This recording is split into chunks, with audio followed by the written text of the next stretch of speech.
नमस्कार, मैं हूं आलोक तिवारी और अभी मैं मौजूद हूं राजगीर के सोन भंडार गुफा के पास।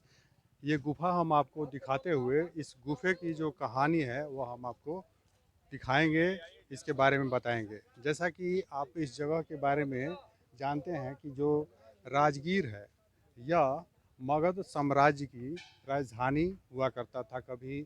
और इसके बारे में हम बात करें तो यहाँ पे बौद्ध, जैन, हिंदू धर्म से संबंधित कई आपको धार्मिक स्थल मिल जाएंगे, पर्यटन स्थल भी मिल जाएंगे। यहाँ पे कई ऐसे जगह हैं राजगीर में जो आज फिर से उनका सौंदर्यीकरण हो रहा है, उन्हें अच्छा बनाया जा रहा है। पर्यटकों के लिए इसका ऐतिहासिक महत्व देखते हुए यहाँ बार बार आना जो है वह भी कहीं ना कहीं इस जगह के विकास के लिए सरकार को प्रेरणा दे रहा है।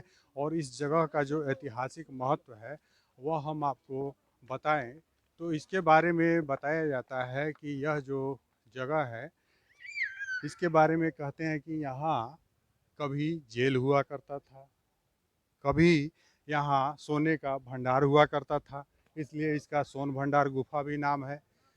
लेकिन इसके पूरी तरह से गुफा के अंदर जाने पर हमको यह भी प्रतीत होता है कि यह जो जगह है इसके बारे में कभी जैन या बौद्ध धर्म के लोग यहाँ पढ़ाई भी किया करते होंगे या साधना, ध्यान, तप भी किया करते होंगे इस गुफे में। तो कभी इस गुफे का काल ऐसा भी रहा है, कभी इस गुफे का समय ऐसा भी रहा है। आप देखें जो सामने गुफा है उसे दिखाने की कोशिश करें।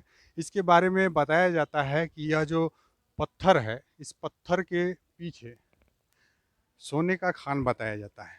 हालांकि यह सही नहीं भी हो सकता है क्योंकि बार बार आक्रमणकारियों के द्वारा, आक्रांताओं के द्वारा इस देश के मंदिरों को, खजानों को लूटा गया। तो ऐसे में यहाँ के भी खजाने बचे हो यह संभव नहीं है। लेकिन यहाँ हम देखें जिस तरह से यह जो गुफा है इसके अंदर हम आते हुए आपको इस गुफे के बारे में दिखाने की कोशिश करें तो आप देखें ये बिल्कुल अंधेरा है।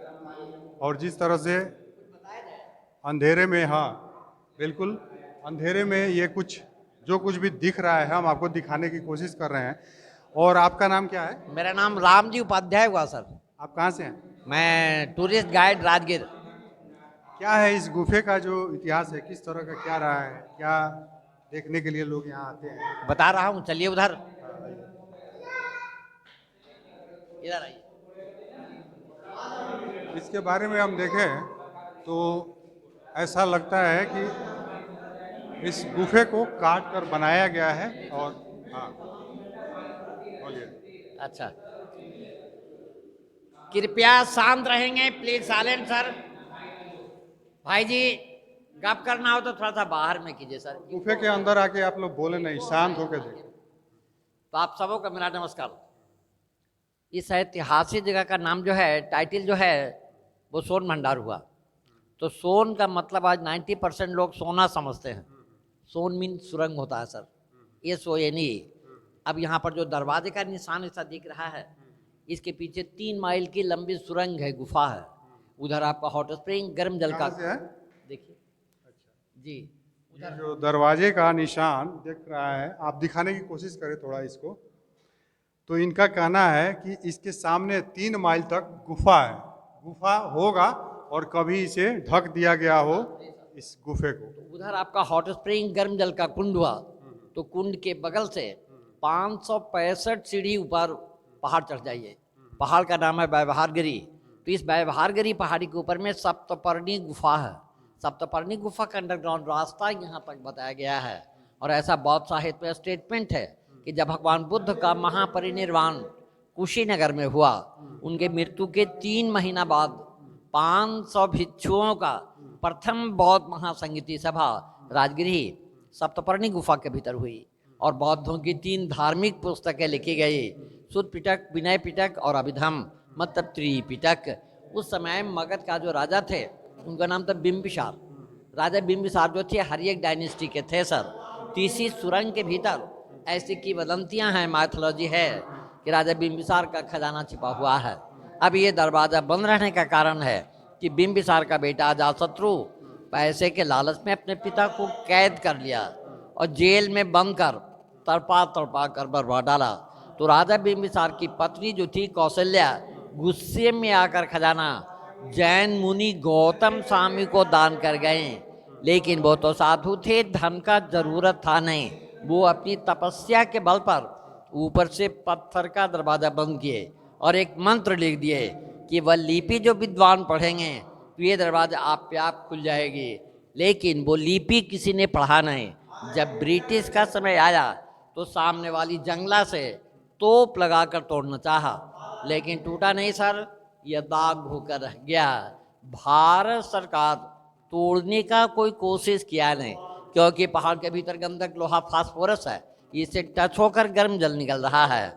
अगर इसे डायनामाइट से तोड़ा जाए ब्लास्ट कर जाएगा, ज्वालामुखी फूटेगा, गर्म जल वगैरह बंद होने का उम्मीद है। तो इस भय से भारत सरकार राज का राज रहने दिया।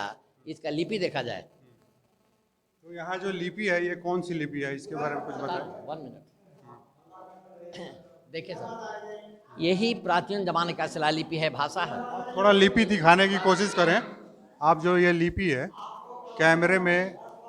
कैमरे से दिखाने की कोशिश करें, कैमरे में कैद करने की कोशिश। हाँ, कौन जी सी? सर, यही प्राचीन जमाने का शिलालिपि है और इसी लिपि के बारे में इतिहास चला रहा है कि लिपि जो विद्वान पढ़ेंगे तो वो दरवाजा आप पे आप खुल जाएगी। इसके बारे लेकिन में तो ये बताया जा रहा है ये पाली लिपि है। नहीं कौन सी? लेकिन ये लिपि किसी ने पढ़ा नहीं।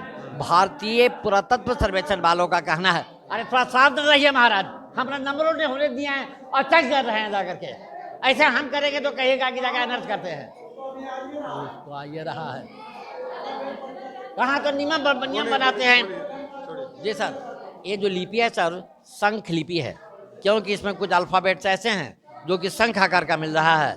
तो प्राचीन ज़माने में जितनी पुस्तकें होती थी वो नालंदा लाइब्रेरी में रखी जाती थी। जब बख्तियार खिलजी का नालंदा यूनिवर्सिटी पर आक्रमण हुआ, वो तो आग लगा दिए और 6 महीना वहाँ जलता रहा सर। तो वहाँ की लाइब्रेरी जो थी, रत्न दधी, रत्न रंजन और रत्न सागर, ये तो जल गई।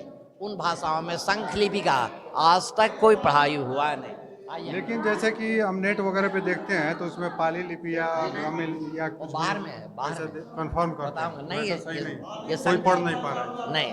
हाकिम, जब यहाँ से राजधानी बदलकर पाटलिपुत्र चली गई पटना और कालांतर में गुफाएं खाली पड़ गई, तो 1700 पूर्व जैन मुनि भैरव देव यहाँ से जैन धर्म प्रचार का बरकत स्टार्ट किए और वो यहाँ के पत्थरों पर जैन तीर्थंकरों का मूर्ति खुदवाए। तो ये देखिए माथे का चिन्ह, ये पूरे बॉडी का निशान, नीचू में सिंह का चिन्ह, भगवान महावीर स्वामी का प्रतिमा है।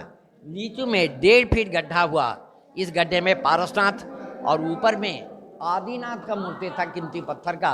इसे निकालकर भारत सरकार ने नालंदा म्यूजियम में रखा।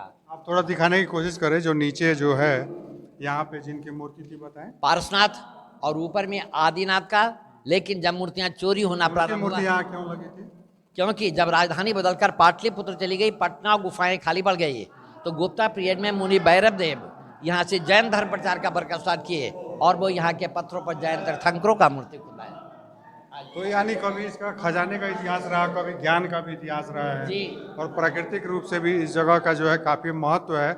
जैसा कि ये बता रहे हैं कि गुफे के पीछे जिस तरह से हम देखें तो उसका भी, जिस तरह से इन्होंने बताया, जितना बड़ा गुफा है और उसे ढका गया है तो उसका भी अपना एक महत्व है।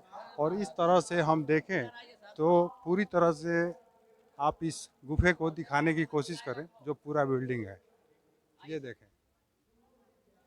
और इस तरीके से आप थोड़ा संक्षेप में बोले, जल्दी में। भीतर वाली लिपि तो किसी ने पढ़ा नहीं, लेकिन यहाँ पर जो 2 लाइन का लिपि है, ये लिपि भारत सरकार द्वारा पढ़ा जा चुका है। ये लिपि आपका गुप्त ब्राह्मी है, स्क्रिप्ट है ब्राह्मी, लैंग्वेज है संस्कृत, उल्टा पढ़ा जाता है जैसा कि उर्दू में पढ़ा जाता है सर। तो इसका दिखाएं, ये लिपि जो है यहाँ पे, इसको दिखाने की कोशिश करें।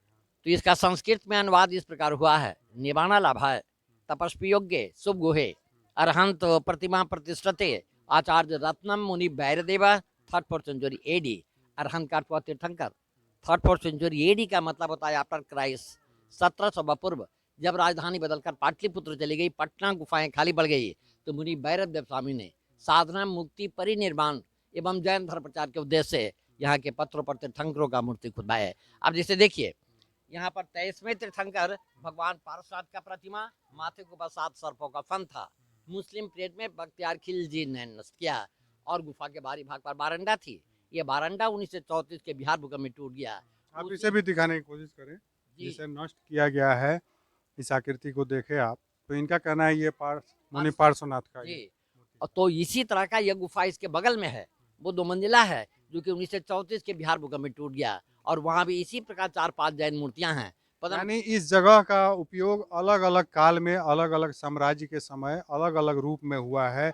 कभी इसे जैन के बारे में अगर हम बात करें तो जैन मुनियों ने इसे यहाँ से शिक्षा का प्रसार प्रसार किया, इसे अपनी तपस्थली बनाया, तपस्या का जगह बनाया, योग का जगह बनाया।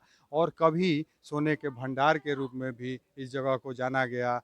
कभी इस जगह को जेल के रूप में भी बताया नहीं, नहीं, जाता है, कभी यह जेल भी था। जेल झूले वाली लाइन में है। हम्म, जी सर, हम्म, उस समय मगध का प्राचीन नाम था गिरिब्रज। हम्म, तो गिरी का अर्थ होता है पहाड़ सर, हम्म, और ब्रज का अर्थ होता है वासियों। हम्म, तो यहाँ पर 5 पहाड़ियाँ हैं, विपुलगिरी, रत्नागिरी, उदयगिरी, सोनागिरी और ये व्यवहारगिरी हुआ सर। तो इसी 5 पहाड़ के भीतर ऐसा अनुमान लगाया जाता है कि राजा बिंबिसार का महल रहा होगा। लेकिन हमेशा प्राकृतिक आपदा भूकंप बता रहा, महल तो जंगल झाड़ी मिट्टी में दब गया और नया राजगिरी बस स्टैंड के पास बसा हुआ है। और राजगीर जो है ये पाटलिपुत्र, अगर हम बात करें मगध की, तो मगध की राजधानी भी हुआ करती थी, जी मगध साम्राज्य हाँ की। जी सर, तो ये बताएं कि कब। मगध का राजा 6 सेंचुरी बीसी में बिंबिसार हुए। जी, ये बिंबिसार का राजधानी रहा और बिंबिसार का बेटा अजातशत्रु, अजातशत्रु का बेटा तो उदयन। बिंबिसार के बारे में बताया जाता है कि यहाँ पे खजाना भी था। जी सर, तो उज्जैन यहाँ से अपना राजधानी हटाकर पाटलिपुत्र में शिफ्ट किए और तो पाटलिपुत्र ये थोड़ा क्लियर करें कि इसे हम सोन भंडार के रूप में अगर जानते हैं, तो सोने के भंडार के वजह से, या फिर जिस तरीके से आपने बताया क्या सोन है? का मतलब भारतीय पुरातत्व सर्वेक्षण वालों ने कभी सुना नहीं जिक्र किया है सर। सोन का मतलब सुरंग, और इसी सुरंग के भीतर इतिहास है कि राजा बिंबिसार का भंडार खजाना छिपा हुआ है। अब भंडार में क्या है सर, गॉड नोज। तो इस तरीके से हमने इस जगह के बारे में आपको वह सब कुछ बताने का प्रयास किया जो बताया जा सकता था, और जो सच्चाई हो सकती थी। अब सच्चाई पूरी तरह से क्या है, इसमें इतिहास में भी जगह जगह भ्रम दिखते हैं, लेकिन ये जो जगह है, जिस तरह से इसे बनाया गया है, इस गुफे को देखें तो कहीं ना कहीं कृत्रिम रूप ही यह दिखता है, यानी इसे काट कर बनाया गया है, इस तरीके का दिखता है।